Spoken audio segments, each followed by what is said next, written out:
Madden NFL 2004. Is it because not the best graphics in the world? I don't know. I mean, folks, it's 2003 technically. Madden NFL 2004 in Atlanta, Georgia, in the Dome against the Minnesota Vikings, which I guess, well, I mean, Minnesota was, yeah, I mean, for sure. Minnesota was for sure in the Dome. I think it was, what was the last time they played outside? I mean, today, compared to today. I mean, I can't say that about this right here. But this Minnesota Vikings team, was when the Dome collapsed during that huge snowstorm in Minnesota. But hey, all I know is between these two teams, it would not have been a difference in the weather. LT going up against kind of not the best of defenses with this Minnesota team. Still solid. But hey, this is opposite day, fellas. We're at home. Cornelius Griffin right there. Ed Reed. Mr. Williams, it's not Pat Williams, it's not Kevin Williams, but there is Javon Curse at DN for this team. I'm going to have to see what it's going to look like. Not getting nearly the pass rush I hope for. Also not getting the wide receiver production when it comes to just catching consistency. And that's even out of our number one wide receiver, Donald Driver. I know Mark Bolger, the man who eventually has won well of a couple seasons, several seasons, maybe 4 or 5 seasons with the St. Louis Rams. This is before his big jump start, but he was a rookie, or at least a first-year starter for them before this season. 83 overall. We improved him to 86 overall. And again, right there, just showing the defensive play. Oh yeah, that's White. Why do I gotta judge myself and just not believe it? I just doubt myself when it comes to not only me getting the right words out of my fucking mouth, but that's the only reason why that defensive play was showing, is because it is a challenged fumble on the play, and it's going to be reversed. We had good momentum right there on the drive. As you can tell, balanced attack so far. And then right here, we're going to just, I mean, the dude is just insanely athletic. I love, one of my favorite photos, like, ever, is his, just pretty much, let's just say, mugshot for Madden NFL 2004. Josh Reed, shout out to him. He is the slot wide receiver for our team on Madden 2005, which needed to play a game right there with that pretty solid Seahawks team, which it's cool that you can have different configuration for this one in 2004. Because it really fucks you up when you play all those Maddens and shit. And I'm still struggling at defense. I can't make an open field tackle to save my life, which really is going to be interesting to approach this franchise. Because overall, we can get points on the board, but if I can't stop, simple little slant routes and shit like that, because now I can use the circle button and the X button are not fucked up. At least to the extent of what Madden 2005 is. But man, I mean, EA, we kind of figure out 15 years down the line, EA doesn't listen to shit. Neither does Jeremy Shockey on that route right there. Just gets bumped by the safety, doesn't come back. Thought he would come back, but I thought wrong. And then also thinking wrong about these plays right here. Open field tackles, which is kind of cool. Michael Vick going up against Atlanta, but not only that, it's Michael Vick and work done. And then our man right here, Al Wilson's going to chase this man down, and he's going to tackle him at the 1-yard line, but still, it's just not good enough. Josh Reed ends up getting the touchdown on that one. So yeah, if you're playing fantasy football back then, I guess you'd be a little bit happier because you did get the extra fantasy point on that play to Josh Reed, since he has 2 catches for the same amount of yards instead of a big touchdown catch. But it is what it is. Nice return though. Josh Reed was just shitting on this team. I know he fumbles it right there. They're able to recover it. Not only that, I mean, nothing shows up like when, I just don't like that you can move the ball down the field off of a fumble. If your team recovers a fumble like that, there's something about it. If it doesn't touch the other team or something like that, You should have some rule that, like, if you fumble it and your team recovers it on offense, then you automatically do have to just keep the ball, but back at where the fumble occurred. I don't know. Give me some thoughts on that, because that is kind of lame, getting the fumble in that one. Not only not recovering it for our defense, but also having to deal with the ache and pain of watching 3-4 more yards on the recovery as well. But Mr. Clay Aiken with the nice catch right there. Again, just not able to stop Minnesota whatsoever. Also, more importantly, nothing's more important. Nothing's more important than not being able to stop the other team. But besides that, I mean, second fiddle to that is we need to get LT more involved. Passing game, for sure, but like running game by far. I mean, we're not going to be able to do too much, I think. So, also too, I know, just going on many tangents. I'm trying to play some catch up here with just giving y'all the rundown of this fantasy franchise so far. It is the third game I've played with this team. It's actually, you know, just 0-2 playing with this team, so they're actually 2-0 in simulation.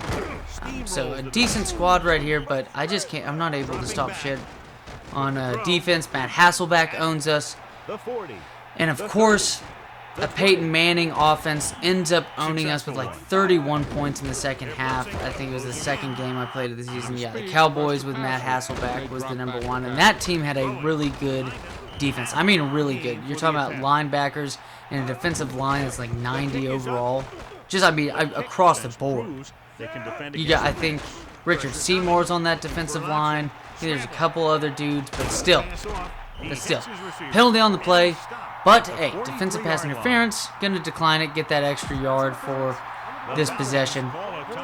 But, big news, though, bigger news than that. Mark Bulger is out, appears to have injured his elbow on the play. It's going to end up being, what is it, elbow bursitis? I mean, I don't know about y'all, but, like, I don't know if I don't remember it.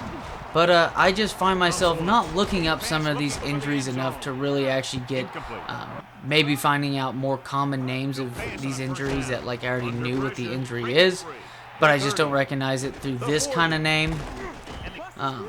But he's out for the game, so it's obviously not like anything broken or whatnot. But it does kind of suck balls because we're not able to stop them on defense, at least so far. I mean, I know I'm saying this, but I mean, 23 points in the first half. It's not, I mean, nothing to sniff at. Mike Vick, Warwick Dunn, going up against their ATL original squad right here. And I mean, you want to talk about a speed tandem between these two. That should have been batted down by Mr. Donnie Jones. He's too busy already thinking about his Travel Channel show, so whatever. Oh, maybe not. Maybe not. Worked in our favor right there, my commentating jinx.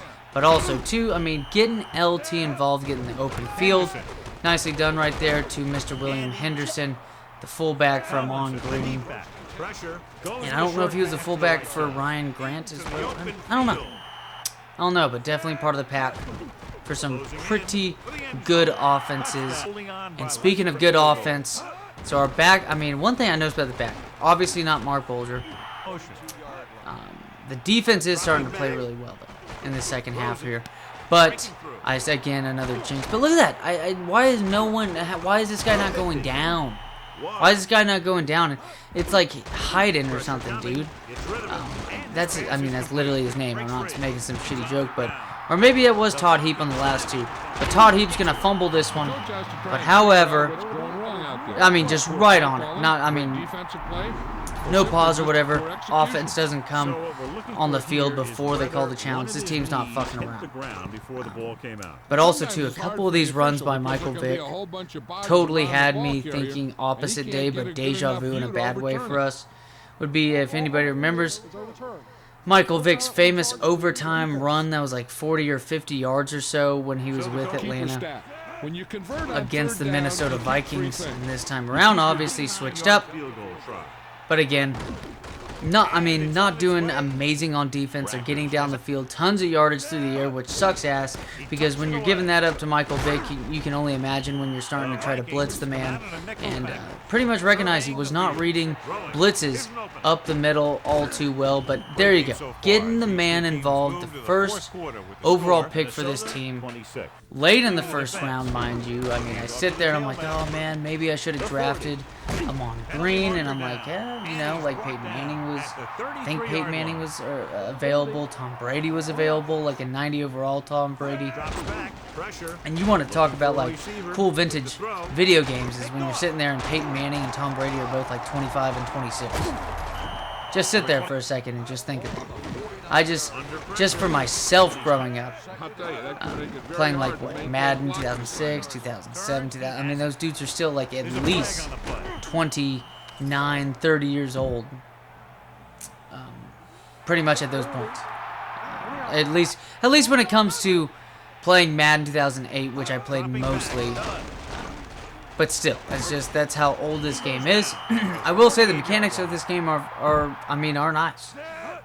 At least offensively they are. Because Tomlinson, I mean, once you have a stud player like this, because you're noticing how difficult it is to tackle other guys. So, and especially guys that are just not even a third of his talent. Like Josh Reed's not a third of his talent. Certainly not Todd Heaps, backup tight end. But Michael Vick just doing some crazy shit. He's 95 overall. He just seems like he's 99 overall, which is kind of quite the cheat code at this point. I mean, quite honestly, seems that way. But back to the game, 26-21, stopping Michael Vick and company right here, utilizing timeouts before, and especially these plays that are happening prior to 2-minute warning to use it as a third timeout, and then bam. This guy throws a catchable ball. He's not Mark Bolger, like I said, but this guy's throwing some pretty soft passes, and I mean, pretty soft pass, like literally soft throws, but it's also a pretty soft pass. And then holding on the play by Tariq Glenn. So, as you can see, there's some cool names right here. I mean, we're seeing a team that if this is like Madden 2008, this is an amazing team. I mean, Donald Driver isn't the player, probably in 2008 that you see him be in this game. Jeremy Shockey, though. What a beast! I mean, one of the great photos. He looks fat as fuck in the face, but the dude's insanely athletic. He's one of the faster tight ends in all of football in this video game. So I found out looking at it, I was wrong. I stand corrected. This is 92 overall Jeremy Shockey out of Miami, Florida. So imagine being Miami, Florida, and you have Kellen Winslow, and you have Jeremy Shockey. That's pretty sick. I mean, I hate to break it to anybody else, but Kellen Winslow and Jeremy Shockey, like, at the same time, that's insane. I don't care if maybe one player stood up more than the other one, was star while the other one necessarily wasn't. But, I mean, Kellen Winslow was too good in NCAA 2004 to not be considered just a complete stud. But right here on the play, gonna be, what is that now? Yeah, it was a turnover on downs. So able to get the 2-point conversion, able to pull it off, finally getting stops at the end of this game. I think we only gave up 3 points or maybe 10 points. No, I think it was 3 points in the second half. But I'm looking forward to this team. I'm just going to have to work on the tackling and the defense. As always, fellas, take it easy.